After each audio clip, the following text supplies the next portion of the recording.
So now I would like to invite our next team, Akriti and Saloni. The world is a dangerous place, not because of those who do evil, but because of those who look on and choose to do nothing. Good afternoon everyone present here. Today I stand before you presenting my views for the motion, and before I begin my debate, I believe it is imperative for us to understand that while we legally and ethically debate selling human organs, it is important that we not only focus on trafficking and the problems that it has posed to us, but also look at the opportunities and the prospects of what a well-defined legal market for organs will have to offer. And to prove my point, I'll follow the given constructives. First, we'll talk about the current situation and how that is pressing us to take a stand now. Secondly, we'll also talk how selling and legalizing the sale of human organs is going to actually present solutions to the problems that we have at hand. Coming to my first construct, ladies and gentlemen, today more than 1,13,000 people across the globe are listed as waiting candidates for these organs. More than 90,000 of them being kidney patients themselves. The fact is, ladies and gentlemen, that today black market exists. Today transplant tourism is a phenomenon. Today desperate dying buyers come to sellers coming from vulnerable groups, coming from countries, developing countries like China, Pakistan, Philippines and India. People who are victims of human trafficking. And they are thus satisfying the demands from them. But the point is that the onus of today's debate is not whether we can stop the selling of human organs. That's already happening. The onus of today's debate is whether we as responsible citizens of this nation, whether we as responsible governments can take measures to legalize the process so that it becomes more transparent and the donors and the patients get what they need and have their demands as well as their rights safeguarded and protected. And to do that, let us take a look at Iran, a country where receiving remunerations for donating your kidneys has been legalized since the year 1988. And the fact is, ladies and gentlemen, Iran might not have solved all problems that come with legalizing your donation of organs. It might still have problems, but it is doing far better than nations like India and Pakistan. It is doing far better when it comes to this. And the point is that when nations like Iran can do it, then countries like India can also achieve the same thing. By legalizing the selling of human organs, we are going to solve three problems. First, by legalizing, obviously, it will be done within a geographical boundary of a state. And hence, only the citizens, the recognized residents of the country will be the ones who will be buying or selling. Hence, we'll at most, first of all, remove people coming from poorer countries, lesser developed countries being exploited.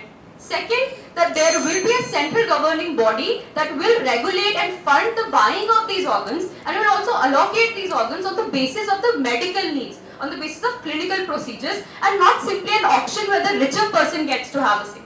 And finally, the third point, by legalizing the sale of human organs, we are going to ensure that the sellers have three things with them. First, that they will have the right to valid and informed consent. Second, that they are going to have the protection from legal systems that will provide them with a reasonable amount of remuneration or fees. And finally, they will have safe and proper medical procedures being administered to them, which is not happening to most of the sellers across the globe. And hence, I'd like to end by saying that we can easily forgive a child who's afraid of the dark. The real tragedy of life is when grown men are afraid to see the light. We can easily help out people by donating our organs. But the truth is that most of us do not do that. And hence, by legalizing the sale of human organs, we are at least going to bring a more transparent process and make the demands of the patients and the donors both be satisfied. Thank you. Good afternoon, everyone. My name is Akriti and I strongly stand against the motion. When I get to know the topic of the debate, I always wonder what should be the real meaning of the linguistics can be. Today I got a very good word, should. What should be done and what shouldn't be done has always been a debatable issue. What is right and what isn't has many theories to answer to. I believe, and I also believe that you all will support me, that anything should be done only in the case when it is leading to the wholesome development of all the individuals, of all the people of the globe. Not only the rich, not only the poor, not only the one who has all the privileges, not only the one who doesn't have any.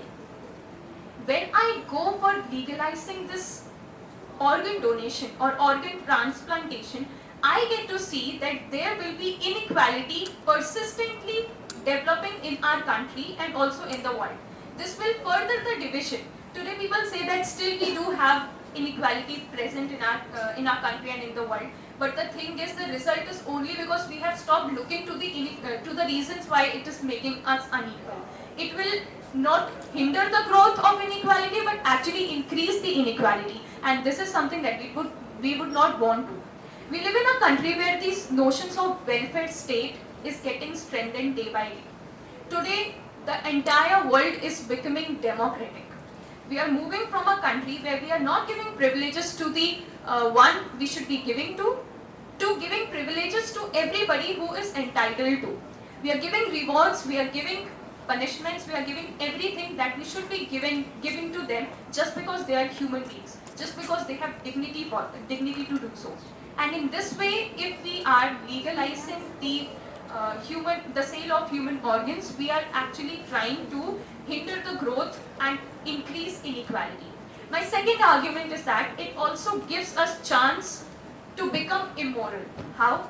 Our body is sacrosanct. Our body is something we cannot live without. It is often said, take care of your body because it is the only place you have to live. Come on, we cannot play with our body.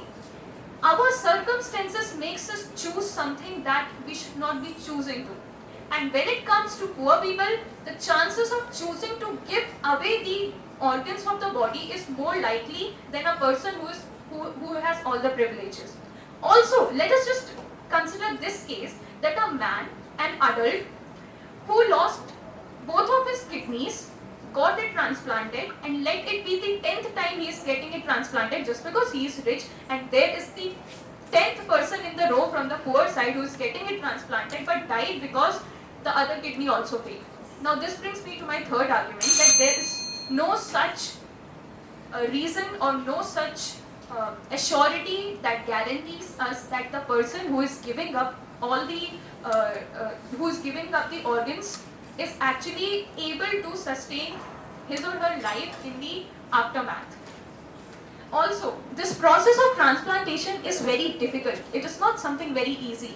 There is danger to life. There is danger to the ultimate wealth and health of people. And this is something which is very important to understand, that we take it very easy. It's like selling candies, but it's not selling candies, it's selling organs. We are here to understand that donating an organ is also a big deal. It is not a small deal. Even if you are donating an organ, you should be very healthy. And if poor is donating his or her organ, they are more likely to be in a situation where they won't be able to sustain it further. With this, I end. Thank you.